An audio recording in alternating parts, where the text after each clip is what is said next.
પડે પડમાં યાદ આવશો, સદાય તમારી ખોટ રહેશે.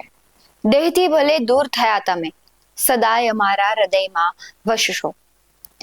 મીડિયા જગતના પાયા સાથે સંકળાયેલા અને સાહિત્ય અને મીડિયાનો બહોળો અનુભવ ધરાવનાર ગુજરાત સમાચારના મોભી સ્મૃતિબેન શ્રેયાંસભાઈ શાહે ગુરુવારે સાંજે અંતિમ શ્વાસ લીધા હતા.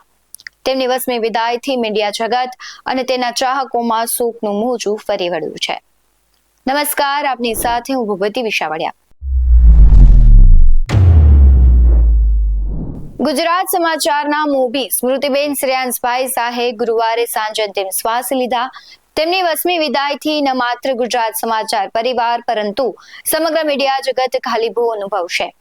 ગુજરાત સમાચારના મહિલા સાપ્તાહિક શ્રીનું સુકાન 4 દાયકાથી વધુ સમય માટે તેમણે સંભાળ્યું હતું.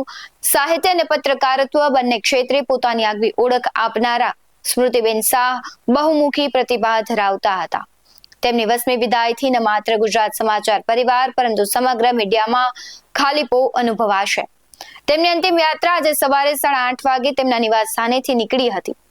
સાહિત્ય અને પત્રકારત્વ બંને ક્ષેત્રે પોતાની આગવી ઓળખ આપનારા સ્મૃતિબેન શાહ બહુમુખી પ્રતિભા ધરાવતા તેમનું વ્યક્તિત્વ પોલાદી ઉપરથી વજ્ર સમાન કઠોર અને કુસુમથી પણ કોમળ હતું. સ્વભાવે સ્પષ્ટ વક્તા ગણાતા સ્મૃતિબેનની નિર્ણય લેવાની ક્ષમતા બેમિસાલ હતી. ગુજરાત સમાચારના સ્મૃતિબેન શ્રેયાંસ શાહની ચિરવિદાયથી મીડિયા જગતે સ્નેહીજન ગુમાવ્યાનો ખાલીપો વર્તાશે. દિવંગત સ્મૃતિબેન શ્રેયાંસ શાહની આત્માને શાંતિ મળે તેવી પ્રાર્થના કરીએ. BS9 પરિવાર શબ્દોની શ્રદ્ધાંજલિ અર્પિત કરી દિવંગત આત્માને ઈશ્વર શાંતિ આપે તેવી પ્રાર્થના કરે છે. ઓમ શાંતિ.